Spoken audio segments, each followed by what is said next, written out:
花季少女无故失踪，家人和社会苦苦寻觅，一直无果。警方推测其已经死亡，还为其举行了追悼会，甚至找到了杀害少女的真凶。少女居然毫发无损地回来了，这究竟为何？让我们一起走进今天的案件——藏在衣柜里的女孩。莫看天命平如镜，要看水底万丈深。欢迎来到解密日记，我是超人。今天为大家带来一起1998年发生在澳大利亚的离奇失踪案。故事要从一个当时14岁的小女孩讲起。这个小女孩名叫娜塔莎·瑞安，她于1984年5月9日出生在澳大利亚昆士兰州的罗克汉普顿。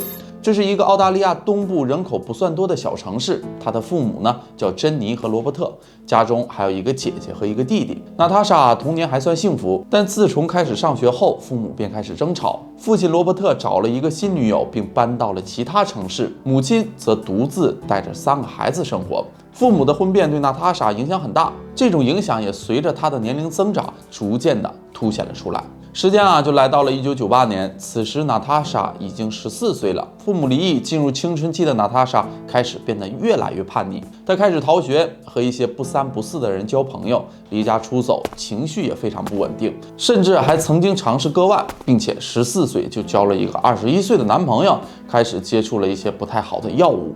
妈妈呢拿女儿没有办法，但也因为女儿正处在青春期，盼望着孩子再大点也许就能懂事了。但事情发展的方向却让人非常意外。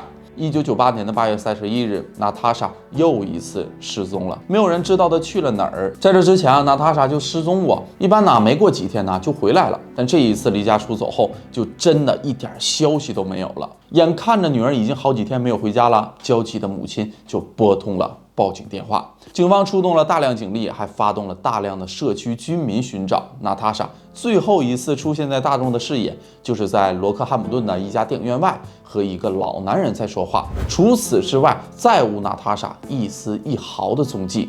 令人胆寒的是，就在娜塔莎失踪的这个时间节点，罗克汉普顿这个小城发生了一系列非常恶性的案件，包括娜塔莎在内，先后已经有5名女性在罗克汉普顿失踪了。这5名女性从9岁的女孩到39岁不等，在苦苦寻找了半年多之后，始终都找不到娜塔莎的踪迹。身心备受煎熬的娜塔莎母亲渐渐接受了一个她不愿意承认的事实：娜塔莎可能遭遇了不测，已经不在人世了。也就在这时警方抓获了在罗克汉普顿连续作案迫害单身女性的连环杀手伦纳德·约翰·弗雷泽。这个伦纳德一直就是一个劣迹斑斑的人。1951年出生在昆士兰州的英厄姆。1985年10月，因为涉嫌侵犯女性而被判入狱12年。1997年出狱后，蹲了12年大牢，多少有点心理扭曲了，自称是无魂的掠食者，在罗克汉普顿这个小地方就疯狂的作案，搞得当地女性是人人自危，年轻女孩都不敢上街了。直到1999年的4月22日上午，一对夫妇目睹了他将一个小女孩装进汽车后备箱后就报了警，才把他抓获归案。但很遗憾，伦纳德被抓时，当时被他装进后备箱的小女孩已经是一个尸体了，并且警方在伦纳德车的后备箱内还发现了其他女性的血迹，在其公寓里也有不同女性的毛发。虽然这些证据中没有一个跟娜塔莎有关，但考虑到伦纳德作案的对象都是年轻女性，活动的范围也围绕在小城之内，娜塔莎完全符合伦纳德作案对象的特征。警方就怀疑包括娜塔莎在内的罗克汉普顿4名失踪女性都遭到了伦纳德的毒手。但因为警方只找到了一个受害者的遗体，伦纳德只承认那1名女孩的案子是他所为，对其他几桩案子都迟迟不认罪。最终在检方的谈判协商后，伦纳德终于承认自己杀害了5名女性，其中就包括了娜塔莎。就这样这个案情算是真相大白了。娜塔莎母亲也接受了女儿已经离世的事实。2001年，在娜塔莎失踪的3年之后，她17岁生日这一天，母亲还为娜塔莎举行了追悼会。罗克汉普顿这座小城也恢复了往日平静的生活。又1年过去了，关于伦纳德的案子终于要开庭审判了。让人意外的是，这个时候警方突然收到了一封匿名信，信上写着娜塔莎还活着，并且活得很好。实习信附带的还有一串数字。经过一番调查，警方发现这个数字就是当地郊区一所房子的电话号码，而住在这个房子里的人名叫考斯特·布莱克。小伙25岁，是一个送奶工。警方简单一查就发现这小子有问题。为什么呢？原来他曾是娜塔莎的男友，在娜塔莎失踪前就一直与她约会。在娜塔莎失踪时，警方就曾对其问过话，但布莱克称并没有见到她。警方这时也就怀疑娜塔莎的失踪可能另有隐情。于是，在2003年4月10日这一天，警方就突袭搜查了布莱克的住处。你猜怎么着？14岁走失，已经18岁的娜塔莎就藏在布莱克的衣柜里。那么娜塔莎为什么会在布莱克的衣柜里？这4年她都经历了什么呢？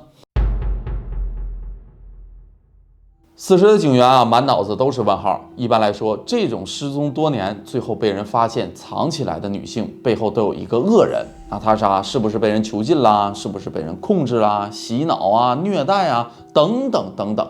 显然这个恶人看起来就是送奶工布莱克。倍感震惊的警方马上就联系了娜塔莎的母亲。当他见到了失踪4年多的女儿，娜塔莎也把这4年的故事讲了出来。母亲知道她过去4年多时间里到底发生了什么时，也陷入了深深的迷茫和悲痛之中。原来娜塔莎当年离家出走完全是自愿的，她知道别人在找她，但她故意躲了起来。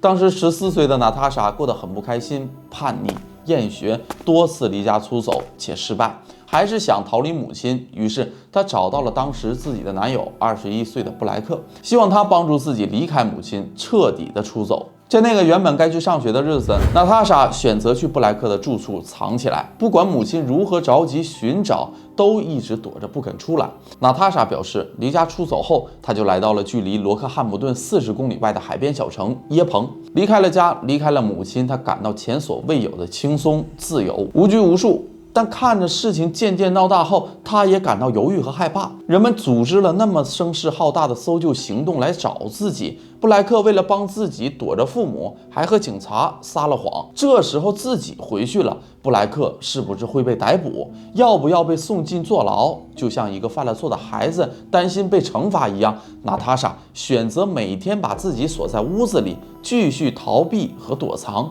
躲藏了3年之后，娜塔莎和布莱克惊讶地发现，警方似乎认定娜塔莎已经被杀了。为了男友工作能够更加方便，俩人选择了搬家。这次他们可能本着最危险的地方就是最安全的地方这样的一个原则，又搬回了罗克汉普顿，并且把家安在了距离娜塔莎母亲住处只有不到5分钟车程的郊区小屋里。娜塔莎怕被人认出来，每天白天就在屋子里活动，并不出去，只有少数夜晚曾冒险离开房子。布莱克呢，也是生活的谨小慎微，胆子小到从不曾为娜塔莎购买卫生巾，怕引起外人的怀疑。而在生理期时呢，娜塔莎都是将浴巾切开，做成自己的卫生品。如果家中来了人，她就将自己藏在衣柜里。在外人的眼中，娜塔莎在这个世界上已经消失了，难以想象长此以往下去，她该如何生活。但好在遇到了一个契机，他们的房子进来了一个小偷，并一下就认出了娜塔莎。罗汉普顿本来就不大，几年前伦纳德的案子更是人尽皆知。小偷发现娜塔莎后，赶紧逃了出去，并写了一封匿名信邮寄给了警方，这才使得警方在布莱克的衣柜里找到了他。娜塔莎也终于得见天日。还好虽然在屋内生活了4年，她的身体还算健康，只是面色有一些苍白。不过此时没有时间给她休息调理，面对新生活。娜塔莎在自己的小世界每天安安静静的生活，在外面可是因为她乱成了一锅粥，还有许多问题等着她回答。他先是出席了伦纳德的庭审，证明了伦纳德并没有伤害自己，但伦纳德依旧因为其他4起案件被判处无期徒刑，并在3年后死在了监狱里。之后，娜塔莎也曾被罗克汉姆顿的居民声讨，因为整个小城因为她的失踪，曾调动了大批警力和人力寻找她。这期间共花费了40万澳币，这都是实实在在纳税人的钱。因此，情侣2人也受到了刑事的指控。最终呢，娜塔莎因为妨碍警方调查，被判罚款1000澳币，而帮助她玩失踪的布莱克，则因为向警方撒谎、做伪证，被判处3年有期徒刑，缓刑2年，并且进一步罚款3000澳币。被勒令支付调查费用16000澳币。18岁的娜塔莎过了4年多与世隔绝的生活后，也开始重新融入到社会。娜塔莎和布莱克于2008年9月29日，布莱克服刑出狱后就结婚了。夫妻二人也因祸得福，在婚礼前，他们与媒体签订了一份协议。夫妻二人可以获得20万美元的报酬，媒体得到他们婚礼以及整起故事的专有权。关于这对夫妻，最新的报道称，他们在婚后生下了3个孩子，而娜塔莎也在一直学习，希望能够成为一名护士。当年荒唐的一切终于都过去了，只留下一个荒唐的故事，让大众读者们时不时想起后感慨万千。好了，这就是本期解密日记的全部内容。喜欢的朋友记得点个关注，我是超人，我们下期再见，拜拜。